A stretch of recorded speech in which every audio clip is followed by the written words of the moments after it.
Beach FM, locals talking to locals. Beach FM 106.3, and here he is, the Mayor of the Kapiti Coast, Gurunathan. Guru, good morning and welcome to you.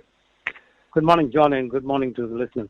Lovely to talk to you once again, and plenty to talk about. Perhaps we should get into what I suppose is core business, the beach bylaw consultation. We are very much a community of beaches along the coast. This is an important one, isn't it?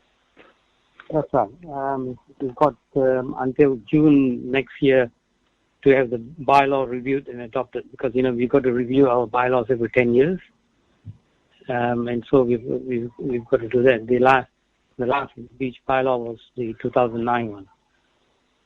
So it's almost overdue then in that case. In fact, it is overdue, isn't it, for revisiting?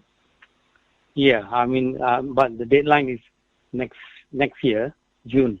Oh, okay. So we are very close to sorting it out. So one of the things that has come out quite clearly in listening to the survey that was done of 1,007 people who did the online survey.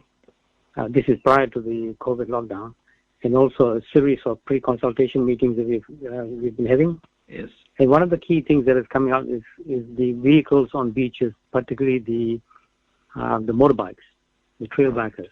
Yes. What people don't understand here is that people want council to take action, but we are constrained by the Transport Act, where it's only the police that have the legal authority to stop a moving vehicle and issue enforcement, or ticketing them, so to speak. So they have the enforcement power. Have you had consultation with the police about this issue? This has been ongoing, and we know that the police resources are stretched. And I know that the northern part of the district, in terms of Peka and Otaki, the police force here do not have suitable four-wheel vehicles to actually do the chasing, so to speak. Mm. And also the other thing, of course, even if they change the law to allow councils to have enforcement powers under the bylaw, we don't actually want to do that, because those people who are breaking this bylaw and stuff like that can be quite aggressive. Oh, yes. And I'm not sure that council officers are adequately trained to manage that sort of clientele, if you like. I'm not sure that aggression should win as well. Maybe there is some way of approaching this which does not imperil officers. Well, I think what is necessary is for me to shake the tree and tell given this is election time, for adequate resourcing of the police to enable them to do the job that they need to do. And I suppose, as I've just said, this is a string of pearls along the coast, a collection of communities with largely beach access, and therefore this is a matter of possibly more concern to this area than, say, Manawatu, which doesn't have a lot of beach issues, I imagine. So would you advocate getting more police dedicated to that sort of action in this area? That's right. And I'm not saying that the police are not doing the duty. It's just that they've got other things to look after, Absolutely. The thin blue line, the proverbial thin blue line. So.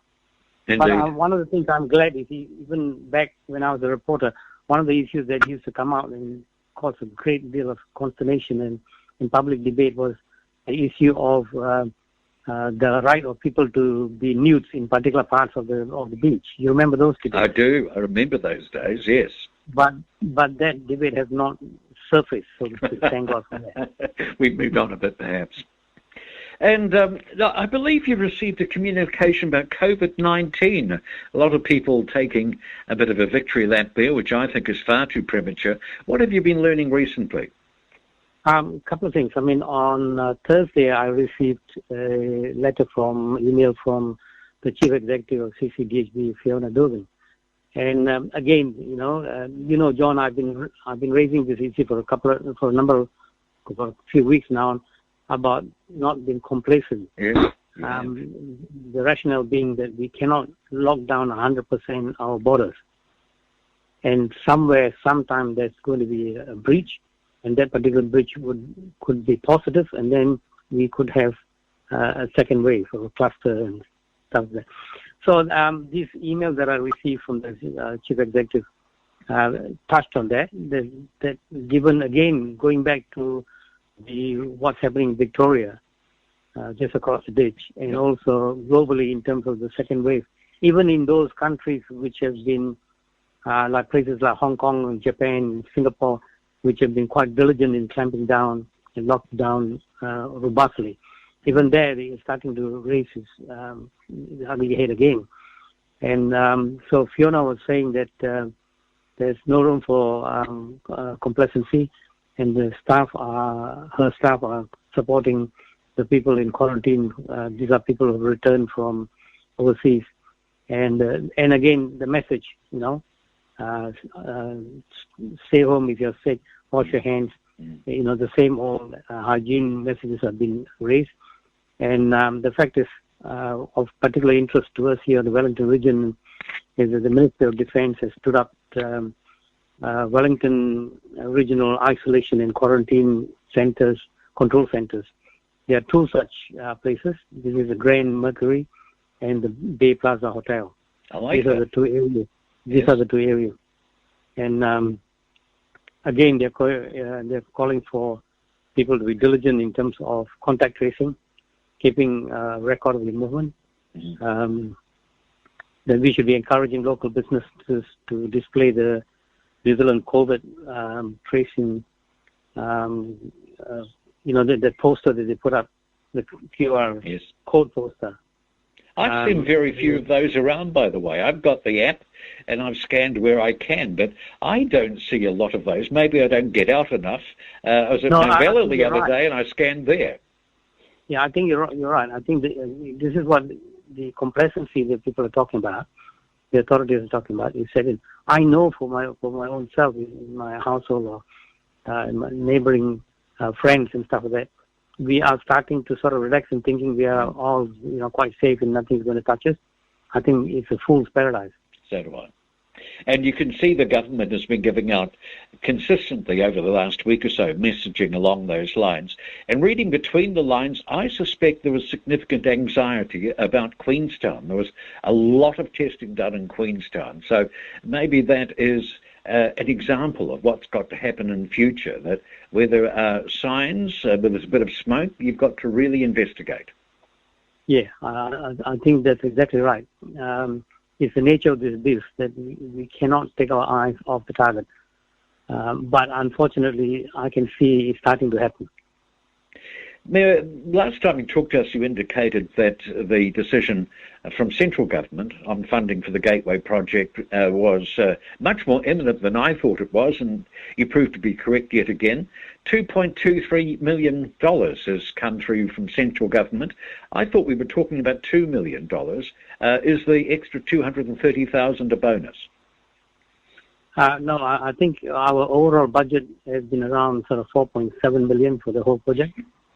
So I think that's just about right. Right. And also, curiously enough, the funding has been given to us not directly under the PGF funding, but under the shovel-ready infrastructure funding. Oh, I see. So I don't know what that technically entails, and my staff was sort of asking the questions higher up to see what it is. But this is good that we've got the green light and the takeoff, but we are not there yet in the sense that we assured the public that councillors will be meeting to discuss this matter further.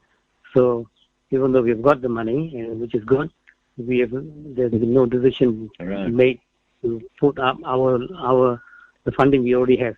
I noted in the statement you released, you talked about continuing our conversations about the possibility of establishing a gateway, which certainly suggests it's not a done deal. It is not a done deal because, people want to have a look at the business case and also some of the other issues in terms of the PR around it and public participation. And also we need to go back to the stakeholders, particularly, to sort this out. Are you going to reactivate the advisory group in that case? I think that is a key part of this discussion that we need to have, and councillors will need to consider all this and then make the decision. But I was curious to see that some people are saying that this is Guru's project, which couldn't be further from the truth. I wish it was, but it's not.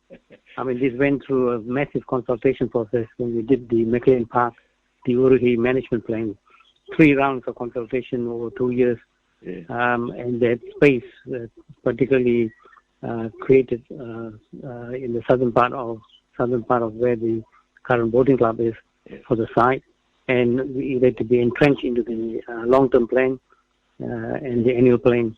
And so it is in the long-term plan.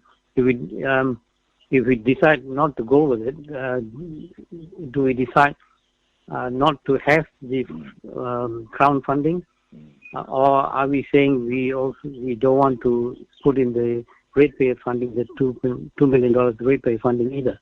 Well, I assume that there must be some very significant conversation with councillors and the community about the local contribution, the local $2.23 million. That's a significant amount of money in any terms, but particularly for our community, considering the debt that we're carrying already.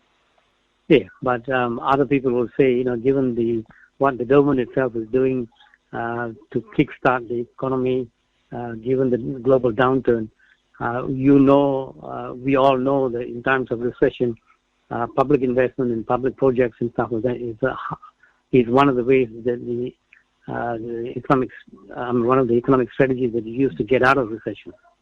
Indeed, I'm all for that, no doubt about that. Could I ask then, if we're discussing about the possibilities of establishing Gateway, how much is up for discussion? Are we committed through the process of accepting the central government money to a 235 square metre single-storey multi-use building at the site that has been proposed in McLean Park? I mean, is everything up for grabs now? Well, put it this way. The long-term plan and the annual plan and the management, the McLean Park management plan have exhausted, we had exhaustive public consultation, and so we have a platform of public support for it in terms of process. What is people have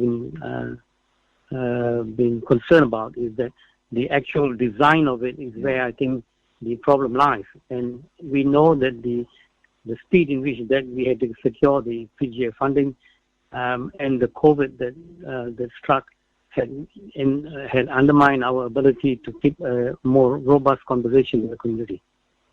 So those are things that have been outside our control. But now that we have secured the Crown's funding, we have some time available to us to engage again on this matter. Right, and so then we can have the proper consultation and get a better definition, because my feeling is that we just don't know enough at this stage. And I suspect you don't know enough as well. Let's not mix up the fact. The consultation has already been done, and there's already public support to have a gateway project. Yes, but it's about what it's going to look like and what it's going to do, so and how many people are employed. Yeah, so that's not the consultation part. It's actually the design part and the negotiations again, or talking again with the advisory group and the stakeholders. I mean, that's where I think the issue is. Excellent. Oh, well, we look forward to it. When do we expect this process to get underway, the consultation on getting this going? I've already told the staff, the chief executive and staff, we need to kick it off immediately. So I'll be expecting the first conversation that I've given the chief executive to start it on Tuesday. Well, that's excellent progress. Mayor Gurunathan from the Kapiti Coast District Council, thank you for your company on Beach FM. Thank you, John. Thank you to the listeners. 106.3 Beach FM.